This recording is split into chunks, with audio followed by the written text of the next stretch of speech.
ค่ะกราบสวัสดีอิฟซี่ทั้งช่องของสงกรานต์นะคะนี่จะมีแนวทางตำล่างของเซียนไซว่านมาฝากค่ะเมื่อคืนกับขอโทษขออภัยค่ะ แทนเตียนนะคะเพิ่นกะบ่เข่านะคะ เลขวิ่งกับบ่เข่าค่ะพี่น้องเลขวิ่งกับบ่เข่านะคะ อาทิตย์ก่อนๆยังมีเข่ามีหลุดเนาะพี่น้องแต่ว่าอาทิตย์นี้มันมาเจอเลขเบิ่นมีแต่เบิ่นกับเบิ่นพี่น้องเอ้ยบ่เข่านะคะเซียนทั้งหลายบ่เข่าจะโค่นนะคะก็ขอโทษขออภัยนะคะเอาไม้มื้อนี้วันที่6 สิงหาคม 69อย่าถิ่มอย่าปากันค่ะมาเบิ่งเผื่อความบันเทิงเด้อค่ะมักกระจัดขัดกระพานนะคะนี่วันที่6วันพฤหัสนี่ตำราของเซียนใจว่านจะให้เป็นตัวใดเข้ามาไปรับชมรับฟังกันได้เลยค่ะค่ะสวัสดีค่ะเรียกอีหยังมาเป่าค่ะแต่ตอนนั้นว่าตอน6 ตัวเท่าไหร่จะนายเนาะเป่ากันต้อง6 ตัวเท่าไหร่เมียนอยู่คำว่าสิเป่าคักปานนี่เฮ้ยเป็นกูสิเด้บอกว่าเนี่ยเป่าคักเป่าเนี่ยมันเห็นหลีคนนี่แล้วคนไหนก็คงต้องสิอย่างเอ้ยแต่ว่าก็เอาคือเก้าต้องลงตามปกติเอาจะสิเฮ็ดจังไดเนาะที่คันแม่นซื้อก็แม่นบ่ถูกข่อยก็เลยบ่ซื้อเมื่อวานนี่ก็เด้ซื้อก็บ่เข้าจักมื้อหลายก็เด้แม่นซื้อก็บ่ถูกแม่แต่คิดก็ยังบ่ถูกอยู่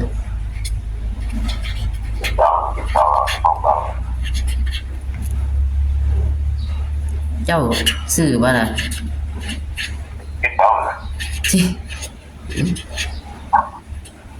มันก็บ่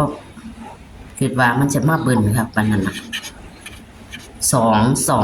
2 แล้วก็2อีกโอ้ยเด็กน้อยอันข่อยอยู่ตลาดเด็กน้อยเขาเว้ากันเด็กออกแล้วสั่นบ่ทันมาเนาะ2 พะนะว่าสั่นว่าเขาว่าเอามาวางสั่นล่ะว่าซั่นเนาะเอาจังซี่ล่ะยายว่าสั่นว่าโอ้ยบ่เข้าของผู้ใดก็ดีกินแห้วไปตามๆกันเอาไม้คือเก่าล่ะต้องยอมแพ้ดอกคาเทียอาทิตย์นี้คาเทียมันบ่เข้ากับคาเทียบ่เข้ามือนึงคาเทียเข้า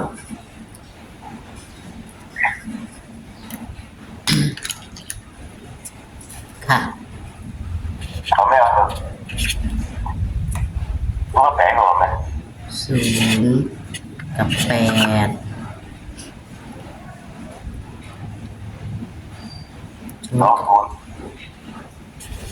71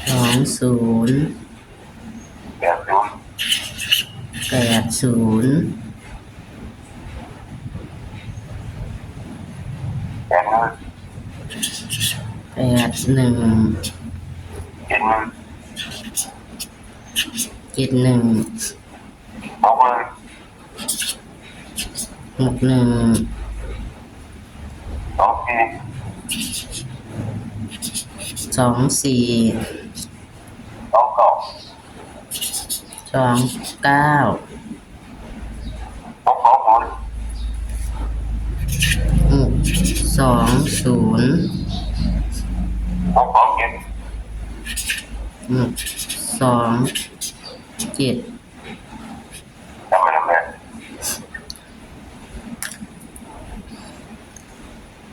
ตัวนิ่มตัวได้ตัวนิ่ม2420เลข3 ตัวนิ่มบ่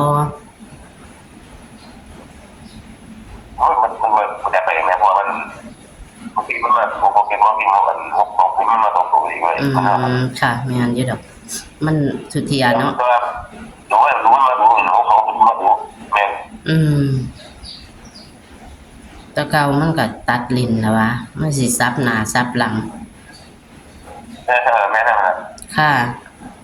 ค่ะขอบคุณค่ะค่ะสวัสดีค่ะ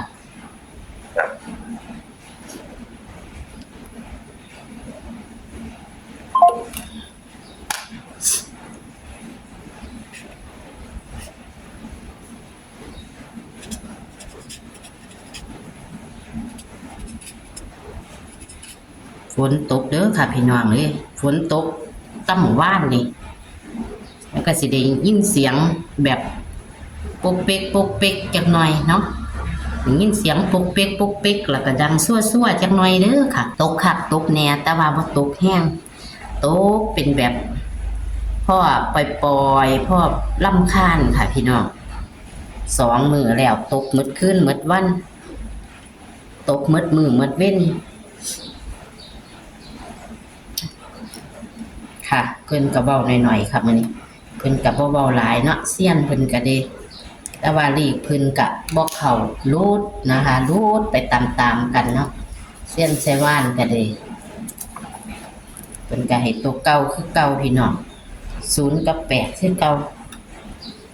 สิมาอีกบ่เซียนก็ยอมแพ้พอกันทุกคนแต่ว่าก็สู้เพราะว่ามีความหวังอยากให้พี่ให้น้องถูกเนาะอยากแก้มือให้พี่ให้น้องผู้ใดก็ดีนะคะก็เฮ็ดไปตามสูตรตามหยังของเพิ่นอย่าถิ่มอย่าปากันค่ะพี่น้องตัวเลขก็มื้อนี้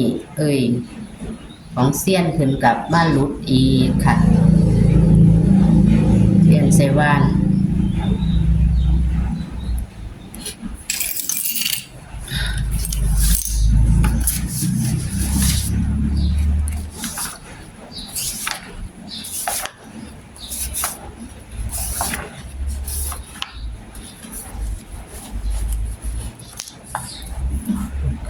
เนี่ย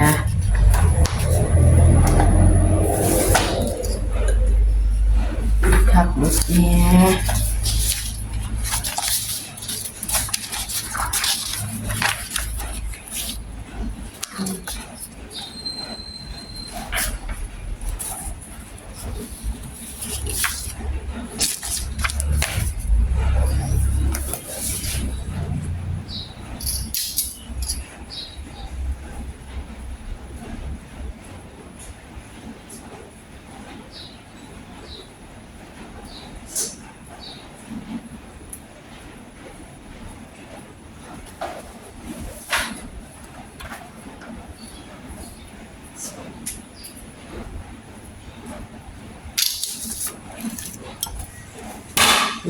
ฝนตกหมดกับถึงเฮียนพี่น้องเอ้ยค่ะนี่ค่ะเลขเซียนไชว่านตำลาววันที่6 สิงหาคม 69เด้อค่ะแคปหน้าจอค่ะบ่หลายหางดอกพี่น้องแต่ว่าคันบ่ออกเบิ่นมันก็จะมีอยู่เนาะตัววิ่ง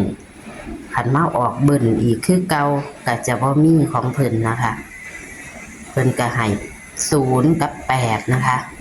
วิ่ง0กับ8เท่ากัน20 80 81 71 61 24 29ตัวนิ่นก็คือ20และ24นะคะเลข3ตัว620 627ค่ะเสมอกันค่ะมี2หางค่ะ